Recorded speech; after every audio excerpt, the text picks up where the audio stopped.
لازم تاخد الغرفة من النهارده قدام الرب، وعايزك تصدق كلمة الرب ليك وليكي في هذا الاجتماع. الرب جاي بقوة، عايز يغير حالتك. أنا عجبني جدا يعقوب لما آمن وصدق وشاف، راح أعلن حالة غير الحالة اللي كان عليها.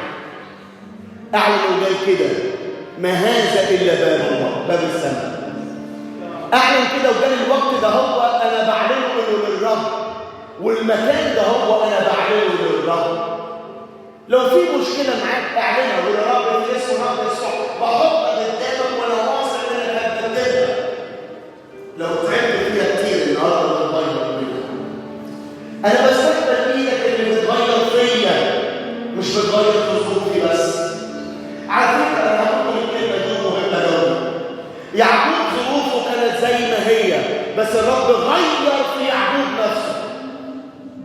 ولما غير يعقوب ظروفه كلها اتغيرت. مين النهارده يقول له غيرني؟ غيرني يا رب، غيرني. المهم ان انا اللي اتغير، مش هشفي على عسل مره تاني، مش هشفي على عسل مره تاني. لكن انا بستقبل النهارده السماء المفتوحه. في ناس هتشوفها في اسم رب يسوع وانت في الاجتماع، في ناس هتشوف السماء بتاعها مفتوحه، في ناس هتشوف النهارده السن المنصوب. الرب بيطمنك يا اللي جاي خايف الرب بيطمنك، يا اللي جاي مرغوب الرب بيطمنك النهارده. كله المسي. انا مش هخرج زي ما انا دخلت. في امور بتتغير. مين يصدق معايا في امور بتتغير؟ مين يصلي معايا؟ لو بدنا كلنا مع بعض الصلاه الجايه وقف معايا وقول يا رب انا بستقبل ان في اجواء بتتغير باسم الرب يسوع. الامور الصعبه بتتغير النهارده. الامراض المستعصيه في قوه شفاء يعني عليها النهارده باسم يسوع. مهما كانت الامراض، المشكله الناس اللي مش عارفه تتغير ولا قادره تتغير باسم الرب يسوع هيكونوا نافعين بيا باسم يسوع.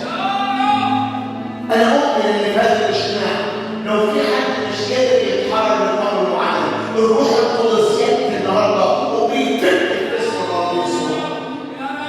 يا روح الله انا بشكرك لاجل قوه انفجار وحريه من كل اعمال واسمار باسم الرب يسوع، لكل امور ومشاكل اخترقها العدو. رب النهارده بيفك يطلق